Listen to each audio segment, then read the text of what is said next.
Previously on The Beauty and Mystery of Egypt, we took you on a typical classical tour of the country to see the wondrous sights of Cairo, Aswan and Luxor in Upper Egypt, the grand temples in Nubia, and along the mighty Nile River. Egypt is so much more than the pyramids and the Sphinx. There's the bustling seaport of Alexandria on the Mediterranean Sea, a city with an attitude all its own. Oxymoron springs to mind when describing Alex. The resorts along the Med coastline and the oases in the Sahara Desert. Each of them places of intense silence and peace. Meanwhile, at the tip of the Sinai Peninsula, there's vibrant, bustling Sharm el-Sheikh on the Gulf of Aqaba, a diver's delight in the Red Sea.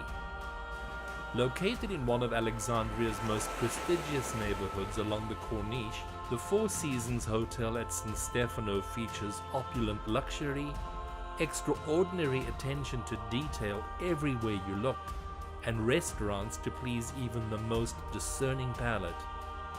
My room was perfect in each and every way imaginable, with a bathroom fit for a king.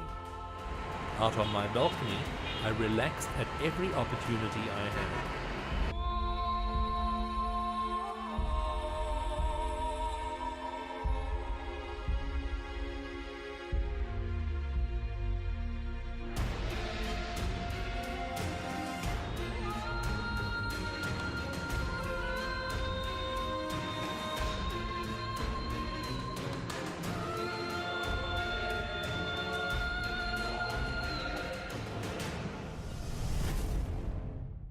Hello, I'm Ken Vasquez, and you're watching the second part of our 12-part series on travel to Africa here on Africa Today TV. Now, as you know, just recently we traveled to Egypt in conjunction with the Egyptian Tourism Authority, Star Alliance member Egypt Air, and several strategic travel partners. In episode 1, we took you on a classical journey through Egypt visiting Cairo, Aswan, Abu Simbel, the temples along the Nile, and Luxor. In this episode, we're talking extensions.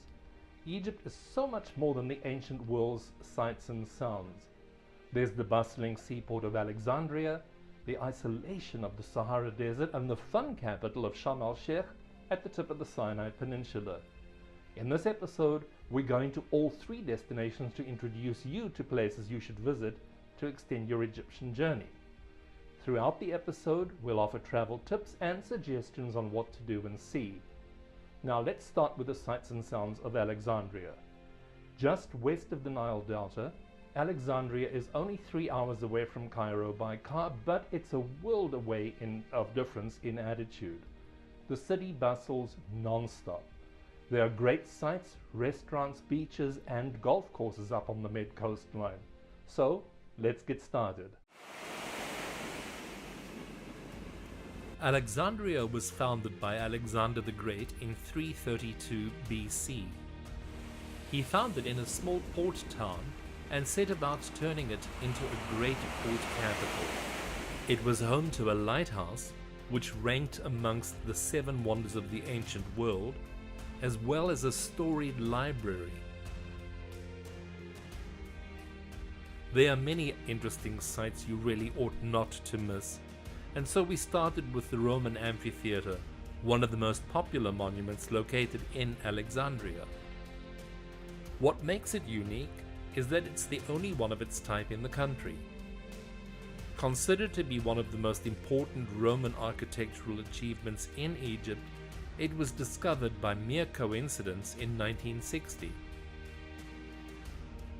Along the Corniche, the disc-shaped Library of Alexandria was reborn in October 2002 in its original location.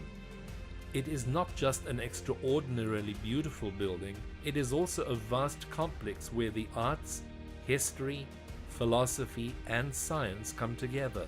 Moreover, the myriad activities it offers have made it a place for open discussion, dialogue, and understanding. Abu al-Abbas al-Mursi is Alexandria's largest mosque. With a cream-colored facade, 4 great domes, arabesque designs and a high minaret, the mosque is indeed a unique and beautiful sight. It was built in 1775 to commemorate the life of an Andalusian sheikh that was buried on the site, and is one of the most visited mosques in the white Mediterranean coast. While visiting this amazing sanctuary, do not forget to have a long and thorough look at the colonnade of elongated arches and the 8 monolithic granite columns. Try and plan a late afternoon visit, for it is then when the lowering sun sets the interior of the building ablaze in a golden hue.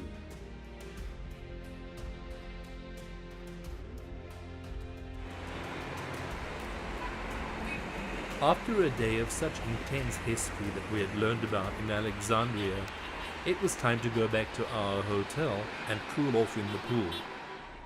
Coming up next, we visit Montaza Palace, Pompey's Pillar, and the Catacombs of Alexandria. You really can see most of Alexandria in one day, provided you get an early start and you know exactly where you're going. But I suggest you spend at least 3 nights there so that you can head out west to the Allied cemeteries of El Alamein, and of course there are the beaches for you to enjoy in El Alamein and Alexandria.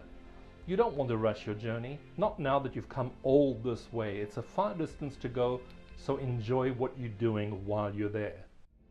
Breakfast at the Four Seasons Alexandria is served at Kala Restaurant with sweeping views of the ocean. Much to my delight, it's never ending. This display is a showpiece for a variety of exotic cheeses. There's my favorite honey on the comb, and then of course, like a moth drawn to a candle, you'll always find me here.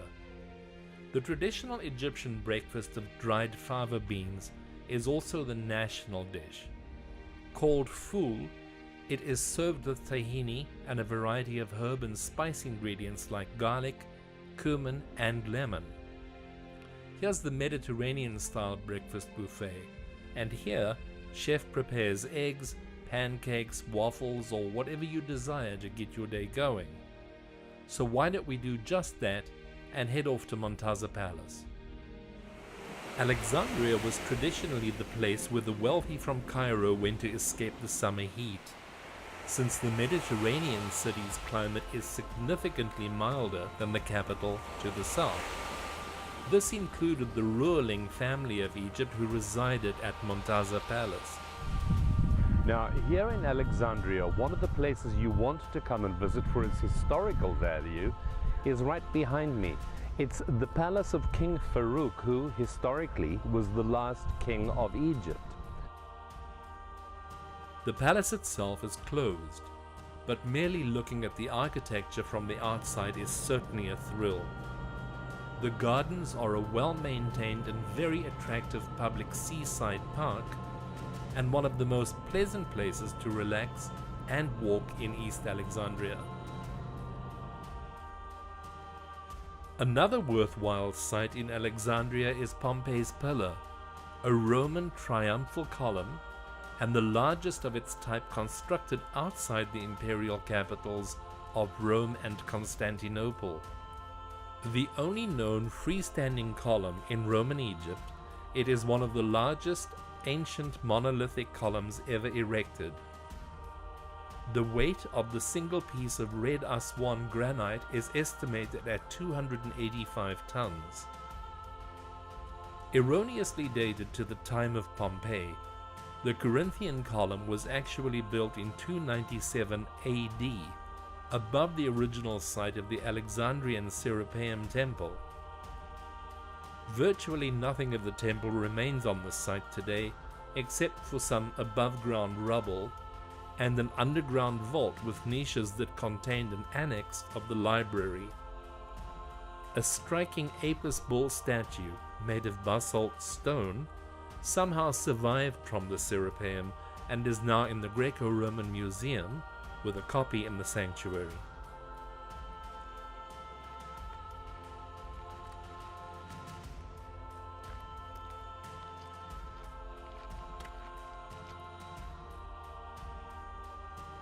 The nearby catacombs are considered one of the 7 wonders of the Middle Ages. The necropolis consists of a series of Alexandrian tombs, statues, and archaeological objects of the pharaonic funeral cult, with Hellenistic and early Imperial Roman influences. Due to the time period, many of the features of the catacombs merge Roman, Greek, and Egyptian cultural points. Some statues are Egyptian in style, yet bear Roman clothes and hairstyles. A circular staircase was used to transport deceased bodies down into the tombs that were tunneled into the bedrock during the age of the 2nd century emperors. The facility was used as a burial chamber from the 2nd to the 4th century, before being rediscovered in 1900 when a donkey accidentally fell into the access shaft.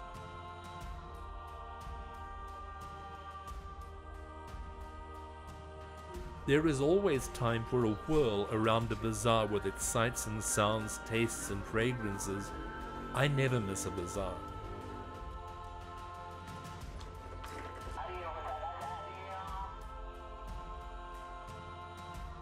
Back at the Four Seasons Hotel, it was time for a cocktail before heading down to our private beach.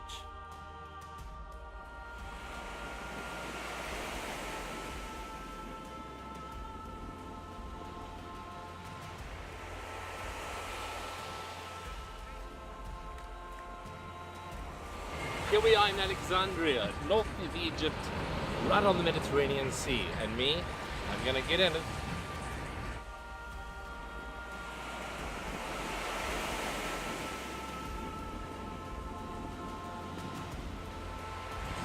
Cheers from the beach at Alexandria, everyone.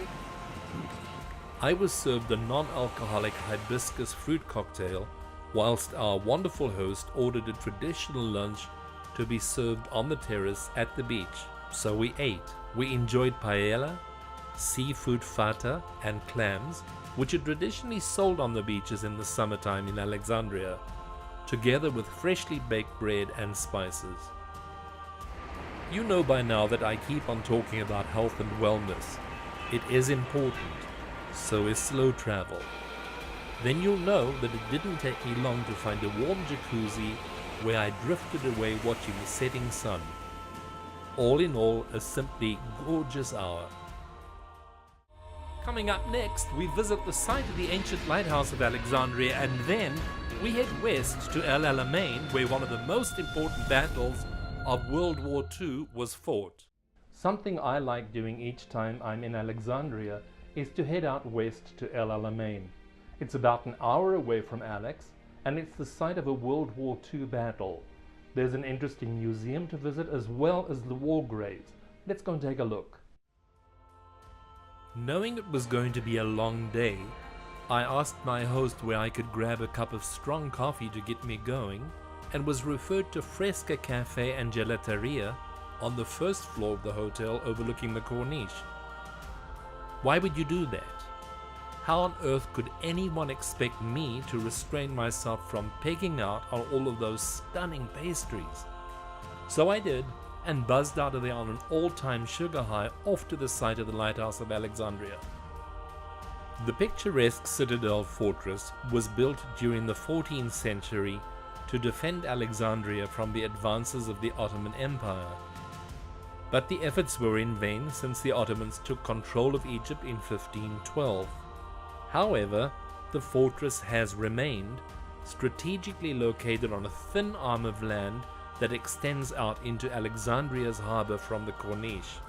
The fortress's current form is not the original. It was heavily damaged during the British bombardment of Alexandria during a nationalist uprising in 1882 and rebuilt around the turn of the 20th century. As with most things in Alexandria, the building itself is not what is most significant about this location. The fortress was built there to take advantage of an existing foundation on the site, that of the legendary Pharos Lighthouse, which by the 14th century had fallen into ruins due to repeated damage by earthquakes.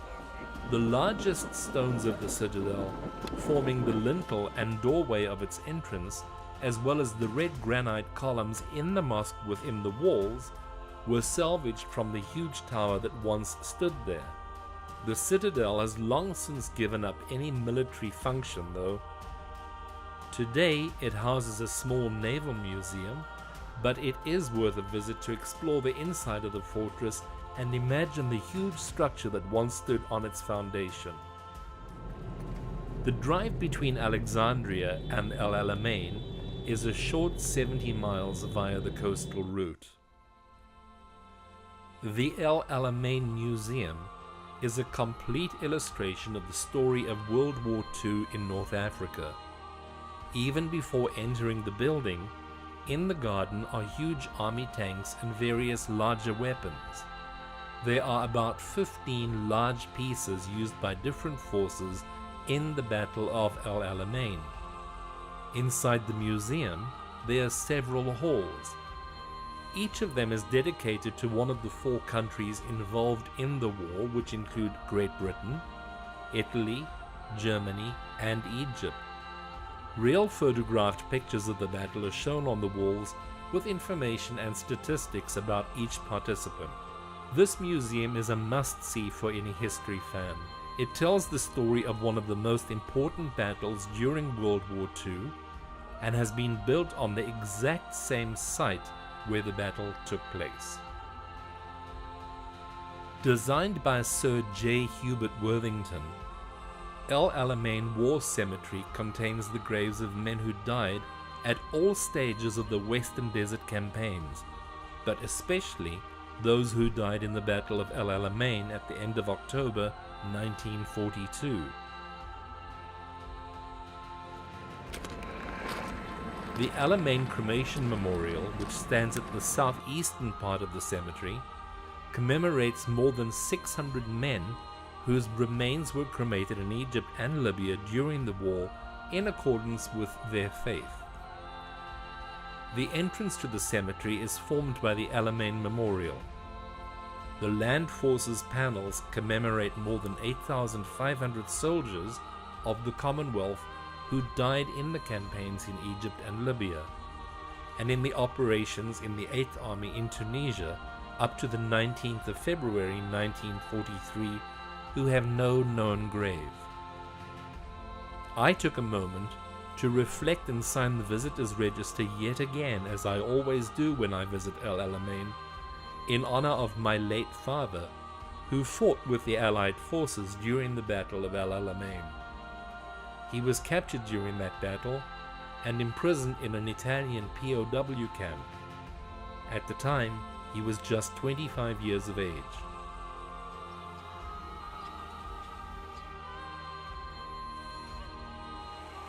That evening back in Alexandria, I took time to reflect upon my family history.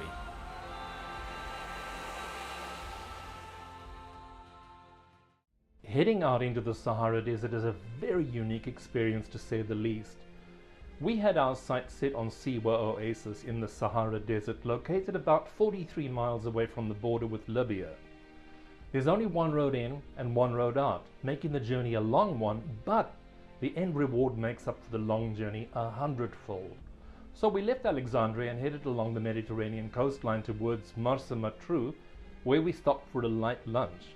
Now, I was personally disappointed that we hadn't planned to stay in Matruh for a few days because the beaches there are stunning beyond any description. We headed into the Sahara, passing the Qatar Depression in a southwesterly direction. The road is well guarded and the journey overall a very comfortable experience. Arriving in Siwa was memorable. I am seldom taken aback when I travel, but I have to say that Siwa has been one of my highlights of my global travels. Let's let the images speak for themselves. Enjoy Siwa. Your journey to Siwa Oasis can start from Alexandria or Cairo. To set your expectations appropriately, be prepared for a long journey, but the payoff at the destination is worth every mile traveled. You might want to lighten up the journey with a day or two to relax on the beach in Marsa Matruh, which you can reach from Cairo Ramses Station via sleeper train. The journey lasts about 7 hours and is overnight, so you will miss the Mediterranean coastline. But if you are staying in Marsa for a day or two, you'll get to enjoy the Med experience. On the other hand, Marsa Matruh lies approximately 166 miles to the west of Alexandria and can be reached overland in about 3.5 hours. Oh, here's this hot spot if ever there was, and when I say hot spot, I don't mean in terms of tourism, but my goodness, it is hot temperature-wise. So hot though, but look behind me and look at this incredibly beautiful ocean. This is the Mediterranean Sea yet again. It lies on a bay on the Mediterranean and is well known for its 5-mile-long beach, which, according to all visitors, ourselves included, is one of the most beautiful in the world. Famous for its white soft sands and calm transparent waters, the bay is protected from the high seas by a series of rocks, forming a natural wave breaker with a small opening to allow light vessels to enter. It is said that Alexander the Great stopped there during his historical expedition to pay tribute and sacrifice to the god Amun at Siwa. You can stay over a night or two, do some water sports, enjoy the exotic feel of this city at the bay, and then continue on into the desert, which is exactly what we're going to do. So follow us, let's go. With a beautiful mosque on the Corniche as our backdrop, we enjoyed lunch before heading on to our destination in the Sahara Desert, Siwa. The road to Siwa runs alongside the Qattara Depression, the second lowest point in Africa, at 436 feet below sea level, and is covered with salt pans, sand dunes, and salt marshes. The depression covers about 7,570 square miles, a size comparable to Lake Ontario, or twice as large as Lebanon. Some 12 miles west of the depression lies the oasis of Siwa in smaller but similar depressions. Siwa Oasis remains one of Egypt's most isolated settlements. The overland distance from Marsa to Siwa is 195 miles, and the driving time approximately 3.5 hours.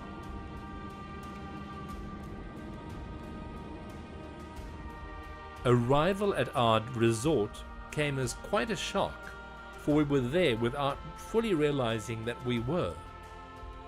Earth buildings blend naturally into the landscape in a form of camouflage so as not to disturb the magic white mountain in front of which it stands. Each one of the 40 hand-built rooms are unique, combining distinction and authenticity. All the furniture and crafts pay tribute to nature and to talented local artisanship. With no electricity, the rooms are softly lit with a dozen beeswax candles and the starry desert sky. W. Geordie Gregg wrote, "This is a place with a very special, luxurious sense of the primitive, surrounded by the kind of magic that only ancient tribes, majestic mountains, and ruthless desert climates can conjure." Benedict Allen said it best, "At night, it is so quiet that you can begin to hear the stars." Most of the mainly organic food is grown in the grounds or sourced locally, so vegetables and fruit are bursting with flavor. Lunch is served by the pool. Dinner is some way different every day. One night, we dined at a lone table in a grotto studded with salt crystals and candles, said the Independent.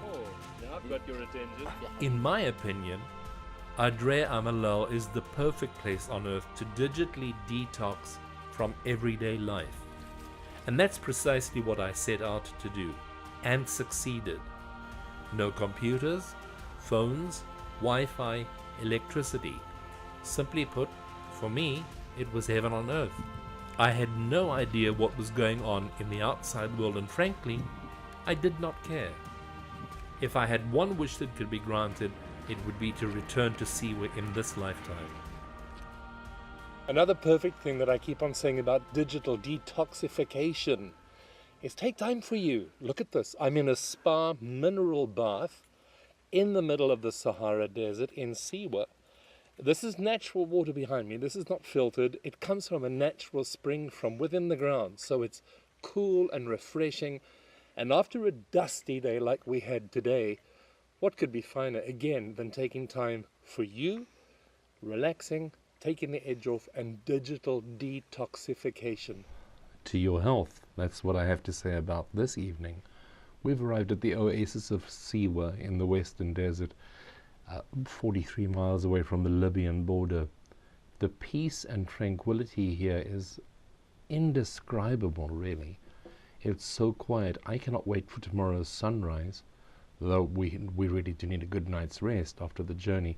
But getting here has been such an awesome surprise, to the point that everything is eco. There's very little that isn't, from candlelight made out of beeswax to dinner being served to us right now as I speak with you. So it's Siwa Oasis. Coming up next, we show you the sights and sounds of Siwa, and later we'll take you under the Red Sea. The Mountain of the Dead is a hillside full of tombs which were unknown to 19th century explorers. The huge limestone structure was developed during the 26th dynasty and during the Ptolemaic period, and apparently was well known to locals. Now we're standing at the tomb of Siamun and we're about to enter. So come on in with us. This is one of the most intact tombs on the mountain. During World War II, when the battles around Siwa were raging, locals often hid in the tombs, and for monetary consideration, often sliced sections of the walls off for soldiers as souvenirs. The Romans also plundered the tombs and often reused them. Still today, though, there remain several interesting tombs. The tomb of Meso Isis remains unfinished, but retains the owner's skull.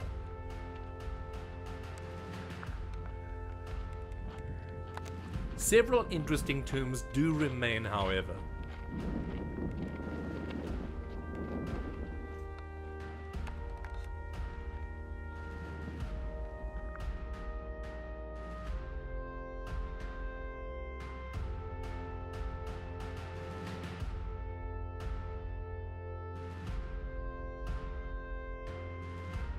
And here's something unique: the tomb of the crocodile, which ironically includes a painting of a crocodile.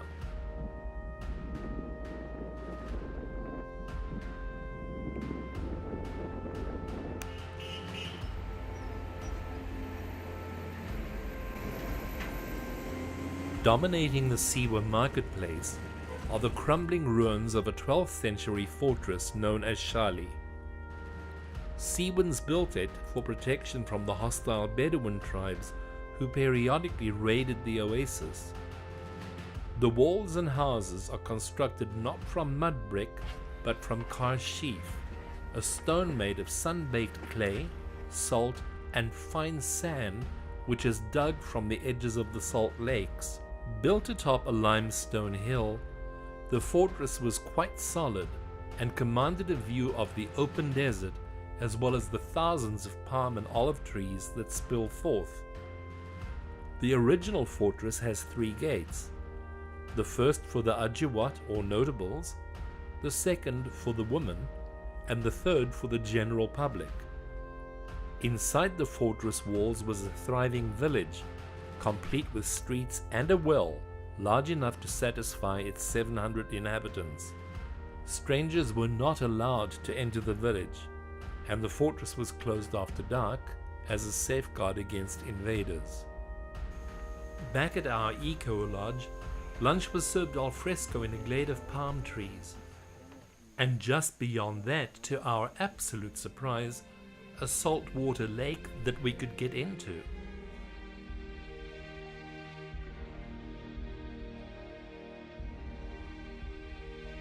Yeah, you know, when I had in mind of complete detoxification from the world, I didn't expect it would be this amazing. Here I am, sitting in the middle of the desert, in a saltwater lake in warm water, which is all natural, at a salt table with no computers and no background noise and no anything.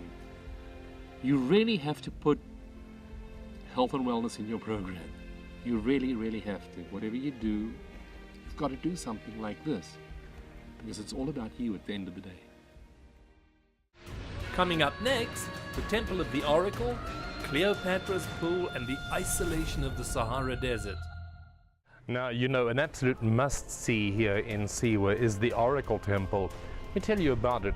It's known as the Amun Revelation Temple, and this archaeological ruin, says this tablet behind me, dates back to the Pharaonic era, which was the 26th dynasty, or 663-535 before Christ. The visit by Alexander the Great in 331 BC gave this particular spot its historical significance. It's claimed where he learned from the gods and so on that he was to be Pharaoh of Egypt, and then he turned to Alexandria and conquered the country at that point. Now, whether that's accurate or not, nobody can really tell, but that's how the story goes. So let's go into the Oracle Temple and see what we find. Located 4 kilometers east of the town of Siwa, the Temple of the Oracle is believed to have housed the famous Greek oracle of Jupiter Amun, to which Alexander the Great directly went when he came to Egypt for the first time in 331 BC. Reputedly, it is believed that the Macedonian asked the oracle if he was going to rule the world. Legend has it that the answer was yes, but not for very long. The temple has a great vestibule and forecourt. Nearby, south of the temple, you can reach the Temple of Amun, which dates to the 30th dynasty.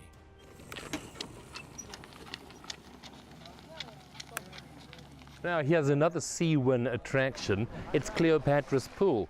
Take a look at it right behind me here. I'm not going to get into it because we still have a lot of sightseeing to do today, and I don't want to be awake for the rest of the day. But you can hear the guys in the background having a lot of fun in this pool. It really, really is a nice deep blue color. It seems to go to the depth of the earth, and it's one of those must-see spots when you come to Siwa.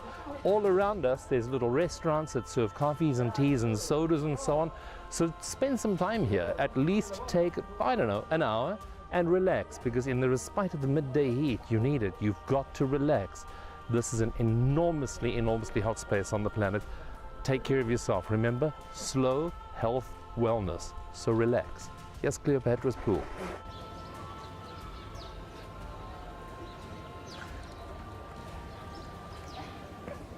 So, if you've ever wondered, this is what an oasis looks like. We're in the middle of the desert, and we're filled with palm trees. This is an oasis.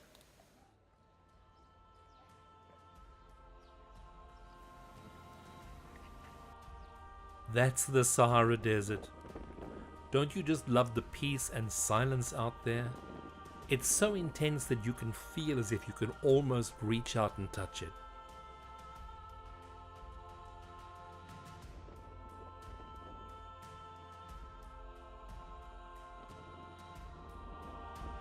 So this is the Sahara. Damn, it's beautiful. A sea of sand, there's just nothing. And the sun, and sweat, and heat, and beautiful dunes, formed by shifting winds of time. And wherever you look, you see little sprouts of something coming up, pushing its way to the surface in survival mode. This is beautiful. To think we live in such a gorgeous world. Out there in a place of extreme isolation, take time to think about your life. Take stock, and above all, never let your inner child die on you. If all else fails, fall down a sand dune.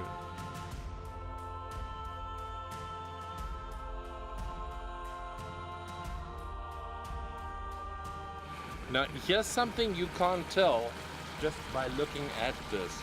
It's about 1,000 meters deep, and it is about 45 degrees centigrade in heat. This is what's coming out of the earth in this tiny oasis in the middle of the Sahara. Isn't this beautiful? It just is so mind-blowing to find one at oneself with raw natural beauty like this. The world goes on, and the sun rises and the sun sets over this incredible place called the Sahara Desert. I love it.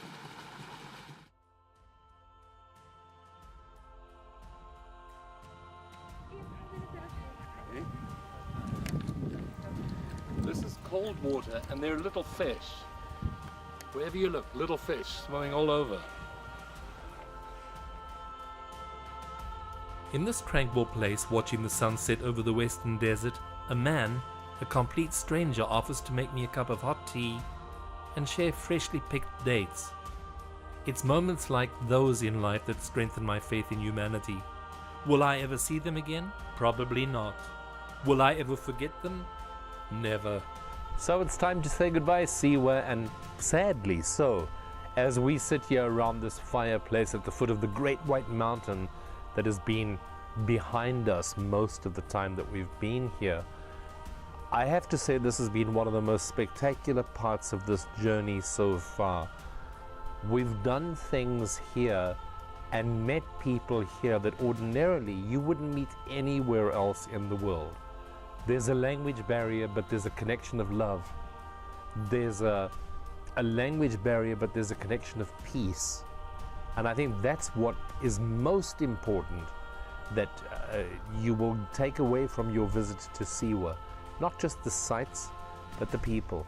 Their hearts touch yours and they lock and they'll stay there forever. Thank you, Siwa, for everything you've meant to me and to my crew. We will miss you sorely. Coming up next, the aquatic playground of Sharm el-Sheikh on the Gulf of Aqaba, and finally, a stopover in Cairo. Our final recommendation is a trip across the Sinai Peninsula to the Red Sea resort of Sharm el-Sheikh.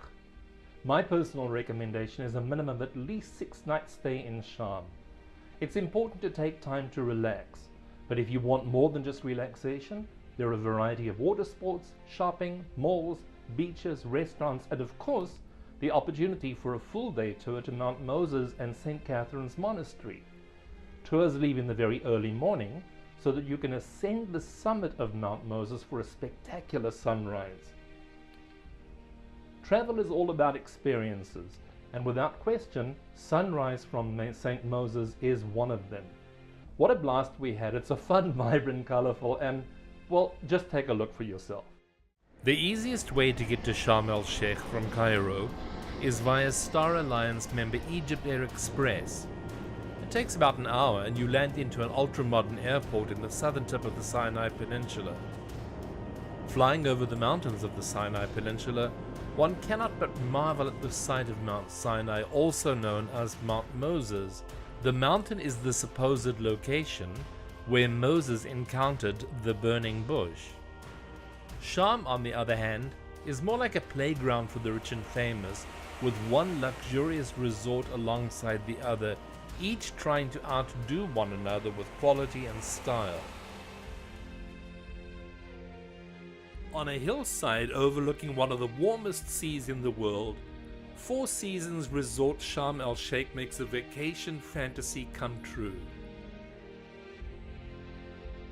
With 5 restaurants, 3 lounges, and 24-hour in-room dining, it's difficult to eat the same meal twice at Four Seasons Resort Sharm el-Sheikh, unless of course you want to.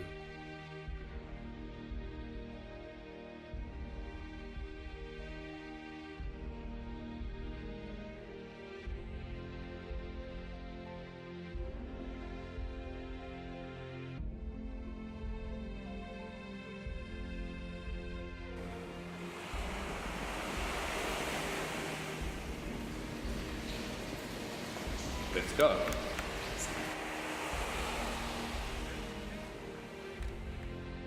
Snorkel and scuba dive among world-class coral reefs, relax under pristine blue skies on their exclusive beach, and treat your taste buds to inspired world cuisine.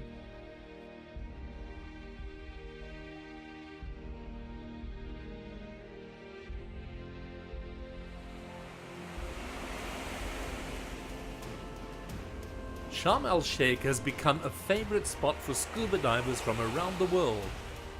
Being situated near the Gulf of Aqaba portion of the Red Sea on the Sinai Peninsula, it provides some of the most stunning underwater scenery and warm water, making this an ideal place to dive.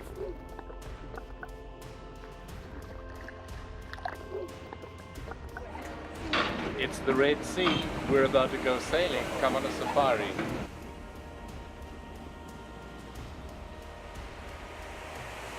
Visitors to Sharm el-Sheikh can experience a variety of water activities. Beach seekers find many activities such as diving, snorkeling, windsurfing, kitesurfing, parasailing, boating and canoeing, and as you will soon see, some really crazy things that I got up to.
One dive beneath the surface of the Red Sea and you'll discover why it's become one of the world's most breathtaking diving destinations.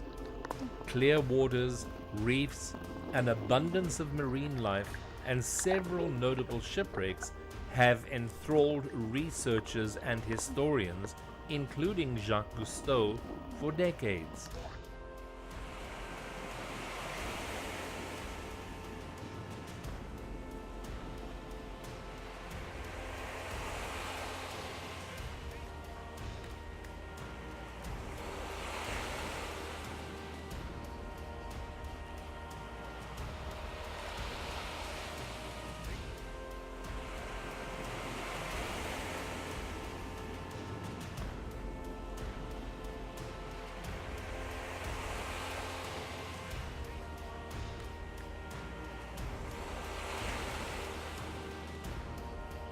Sharm is one of those places where you can truly let your inner kid surface and have an enormous amount of fun, so be sure to include it in your Egypt itinerary.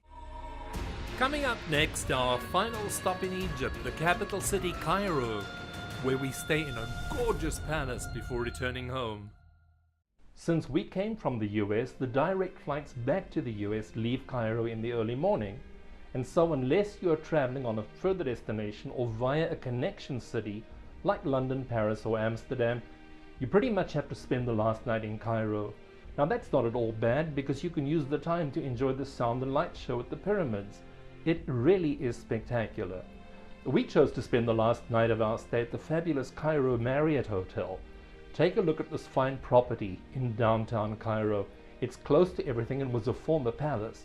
The Marriott Cairo Hotel and Omar Khayyam Casino sets the stage for a truly unforgettable visit in Egypt. You'll find the property in the vibrant Zamalek district, set amid 6 acres of verdant palace gardens. Here you can make yourself at home in one of 1,060 beautifully appointed rooms and suites, which feature high-speed internet access, 42-inch flat-screen TVs and plush pillow-top mattresses. Many accommodations also offer private balconies with picturesque views of Cairo and the Nile River. From casual Middle Eastern cuisine to fresh sushi, you'll find something to satisfy your palate at one of their exceptional restaurants.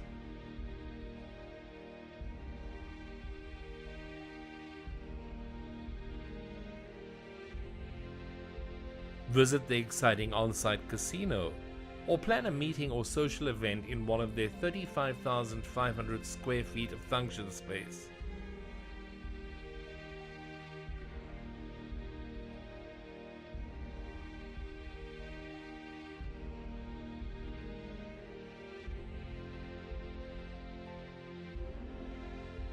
Last but not least, you'll be delighted with the prime location of the hotel. You're placed near some of the city's top attractions, including the Pyramids of Giza and the Cairo Opera House. There's no question of it. You will experience brilliant travel with the Marriott Cairo Hotel and Omar Khayyam Casino.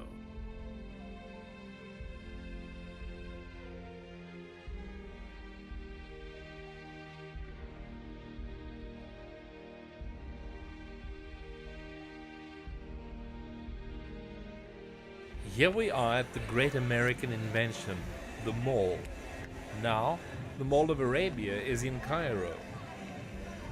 There you can find cinemas, shops, food halls, and services unlike anywhere else in the city of Cairo.